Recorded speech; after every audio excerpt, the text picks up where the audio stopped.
سلامونه او نیکې هیلې یو ځل بیا په آنلاین لرنینګ سنټر کې تاسو ټولو ته ښه راغلاست ویم په دې هیله چې تاسو جوړ او په خپل ورځني چارو کې خوښ او بریالي اوسئ لکه څنګه چې په تیره ویډیو کې موږ د انګلیسي د تورو اړوند یو څه وضاحت مو کړی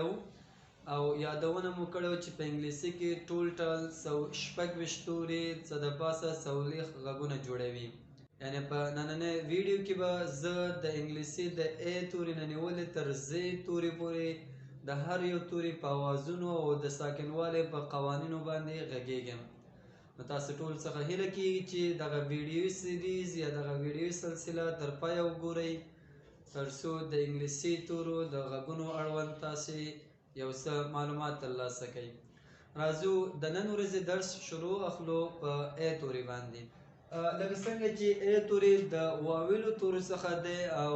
واویل توري عموما هغه تورو ته ویل کیږي چې په یو لغت کې د غږ باعث ګرځي هم غږ جوړوي لہذا دغه د ا توري په انګلیسي کې څه د ساکنواله قانون داسې خاص نه لري خو په هر صورت موږ د ا توري واویل عموما د یو څخه زیات غږونه جوړوي نو په همدې اساس باندې د ا توري هم په انګلیسي کې مختلف ډول غږونه ورکوي یعنی که چیرته تاسو په یو لغت کې د ا توري ووینئ نو دا به عموما درې ډوله غږونه ورکوي یا خو به د ا کېدای شي د ای او یا هم د ا اوازونه ورکي یعنی د ا توري په لغتونو کې درې ډوله غږ ا ای ا اواز ورکوي راځو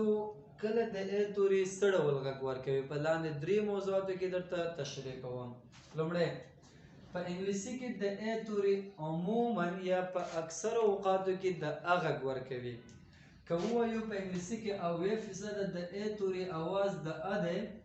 نو دا به ټیک اوسي یعنی په اکثرو لغاتونو کې چې د ا توري استعمال شوی اوسي غږ به د ا ورکوي لکه مثال په ډول سره موږ سره لغت دی دا موږ انسر نه ویو انسر ویو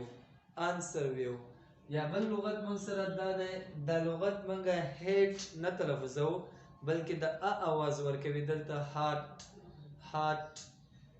او په ضمن کې یو بل لغت دا لغت موږ ټیل نه ویو بلکې د ا اواز ورکو ټول ټول نو په پاس درې لغتونو کې د ا توري اواز عموما د ا ورکوي نه د ای دویمه قانون دا ده چې د ا توري کله کله د ای اواز هم ورکوي یعنی الف چې زیر الف زیر یعنی ای اواز هم ورکوي او دا ځانته یو قاعده یا هم یو سټراکچر لري کله د ا توري د ای اواز ورکوي نو موږ سره قاعده په دې ډول ده هر کله چې په یو لغت کې د ا توري راشي او د ا توري څخه وروسته یو کانسوننت راغلی اوسي یعنی په یو لغت کې ا توري او ا څخه وروسته کانسوننت راشي او د کانسوننت نه وروسته د ای توري راشي نو دغه د ا توري اواز به عموما زیرته کیږي یا هم د ای اواز به ورکوي یعنی په یو لغت کې ا توري وروسته کانسوننت او ورپسې د ای توري راشي دغه د ای توري به دغه د ا اواز عموما زیرته کوي او په یاد لرئ چې د ا اواز به دلته لږ څه اوږدیږي هم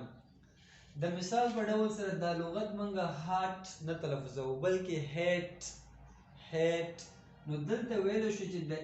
د ا اواز ای تلفظ یا د زیر ته ورته غوندې تلفظیږي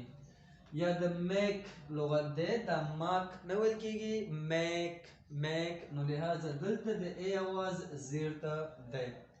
او یا هم د ټال لغت نه دی بلکې دا ټیل ویل کیږي ټیل او علت هم شتون لري ځکه چې د ا څخه وروسته ای توري او ورپسې د ا څخه وروسته ال توري او ورپسې ای توري راغلی دی چې ال خپله کانسوننت او ای توري په سټراکچر کې موږ لرو نو د ای اواز به د ا اواز به زیرته کیږي او ای به ویل کیږي ټال نه بلکې ټیل ټیل نو قاعده دا ده چې هر کله یو لغت کې ا ورسره وروسته کانسوننت او ورپسې د ای توري راشي د ا اواز به زیرته کیږي دریم قانون د ا توري هغه دا ده چې ځینې اوقاتو کې په یو نیم لغتونو کې د ا اواز لکه د مد ته غوندې یعنې ا اواز هم ورکوي او قاعده یې دا ده هر کله چې د ا توري د ار توري څخه مخکې راشي عموما اواز به ا کیږي د مثال په ډول سره کار کار نه کار کار یا آرم آرم نه بلکې آرم یا بل لغت دی آرمي نو دلته لغتونه که وګورو په دغه لغتونه کې د ا توري عموما د آر توري څخه مخکې استعمال شوی دی نو لهذا اواز به موږ لږ څه اوږدو یا مت کوو به دا اوس موږ د نن ورځې د ا توري په باره کې لنډ شانده وضاحت هیله ده چې راتلونکې ویډیو هم راسره تر پایه وګورئ